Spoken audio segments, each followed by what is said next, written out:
तो चलिए आज एक ऐसी कहानी की गहराइयों में उतरते हैं जो कहते हैं कि सच्ची घटनाओं से प्रेरित है।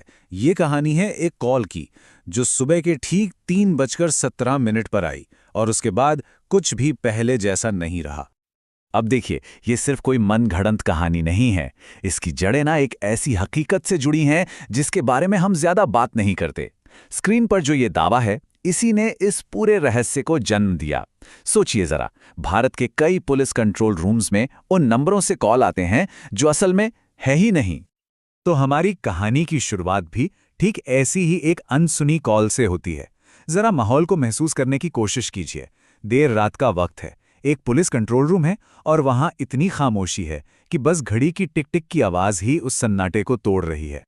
घड़ी में वक्त हो रहा था सुबह के 3:16।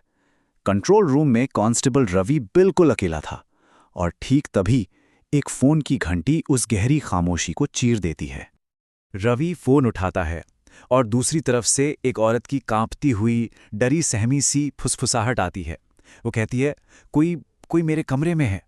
उसकी आवाज में इतना खौफ था जैसे उसे डर हो कि कोई उसकी बात सुन लेगा। वो कहती है, वो सुन लेगा। इससे पहले कि रवि कुछ और पूछ पाता, उसे एक पायल की बहुत ही हल्की सी छनछनाहट सुनाई देती है और फिर खटाक, लाइन डेड हो जाती है। तो अब कहानी में जांच पड़ताल का दौर शुरू होता है। रवि को पहले तो लगा कि शायद ये कोई आम इमरजेंसी कॉल होगी या हो सकता है कोई प्रैंक कॉल हो। लेकिन जो पहला सुराग उसे मिला वो सिस्टम के कॉल लॉग से था और यकीन मानिए, इसी एक सुराग ने सब कुछ बदल कर रख दिया। और यहीं पर हमें फैंटम कॉल का कॉन्सेप्ट समझना होगा। ये होता क्या है? ये एक ऐसी कॉल होती है जो किसी ऐसे नंबर से आती है जो ऑफिशियली या तो बंद हो चुका है या सर्विस में ही नहीं है, या फिर वो नंबर कभी था ही नहीं। तो जब रवि सिस्टम में उस नंबर को चेक करता है, उसके तो होश ही उड़ जाते हैं। सिस्टम साफ साफ दिखा रहा था कि जिस नंबर से अभी अभी कॉल आई थी वो तो 6 साल पहले ही बंद हो चुका है। अब यहीं से पहला, आप कह सकते हैं, सुपरनैचुरल सवाल खड़ा होता है, ऐसा कैसे हो सकता है?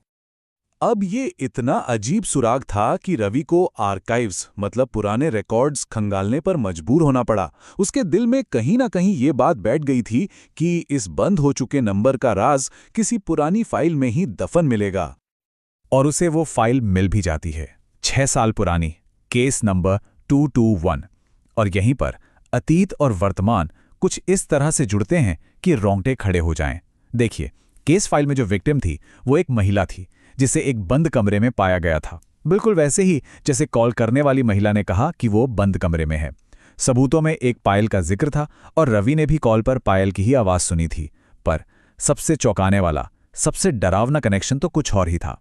उस महिला की मौत का वक्त फाइल में दर्ज था, सुबह के 3:17। सोचिए, रवि अभी इन सारी कड़ियों को जोड़ ही रहा है, उस भयानक सच के बिल्कुल करीब पहुंच ही रहा है कि कहानी अपने सबसे खौफनाक मोड़ पर आ जाती है। फोन एक बार फिर बज उठता है, लेकिन इस बार आवाज में वो फुसफुसाहट नहीं थी। इस बार आवाज इतनी साफ, इतनी पास थी, जैसे कोई रवि के ठीक पीछे खड़ा होकर बोल रहा हो।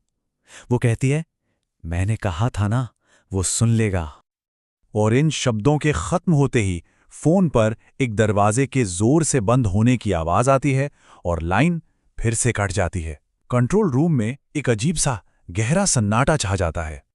और जिस एग्जैक्ट मोमेंट पर वो कॉल कटती है, रवि के ठीक पीछे दीवार पर जो घड़ी लगी थी उसकी सुइयां 3:17 पर थम जाती हैं। जी हां, ठीक वही वक्त जो उस पुरानी केस फाइल में मौत के वक्त के तौर पर दर्ज था। खैर, अगली सुबह होती है।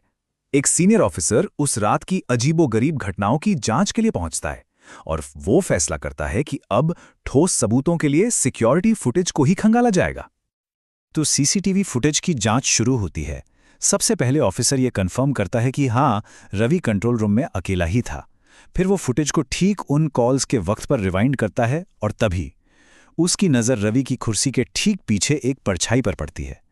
ये एक लड़की की परछाई थी, जिसके पैरों में पायल थी और जिसका चेहरा पूरी तरह से काला, मतलब ब्लैक्ड आउट था।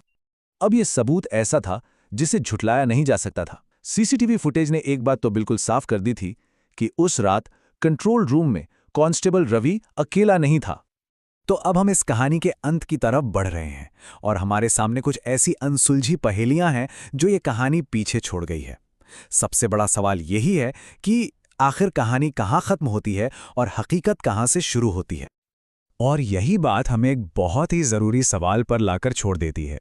अगर कोई कहानी सच्ची घटनाओं से प्रेरित है, तो फिर उसका कितना हिस्सा वाकई में सिर्फ एक कहानी है? ये एक ऐसा सवाल है जो हमें सोचने पर मजबूर करता है कि क्या वाकई कुछ चीज़ें हमारी समझ से बिल्कुल परे हैं? और चलिए इस कहानी को वहीं खत्म करते हैं जहां से हमने इसे शुरू किया था, इसी दावे पर कि भारत के कई पुलिस कंट्रोल रूम्स में ऐसी कॉल्स रिकॉर्ड हुई हैं जिनके नंबर कभी मौजूद ही नहीं थे। शायद ये कहावत सच ही है कि सच कभी-कभी कहानियों से भी ज्यादा अजीब होता है।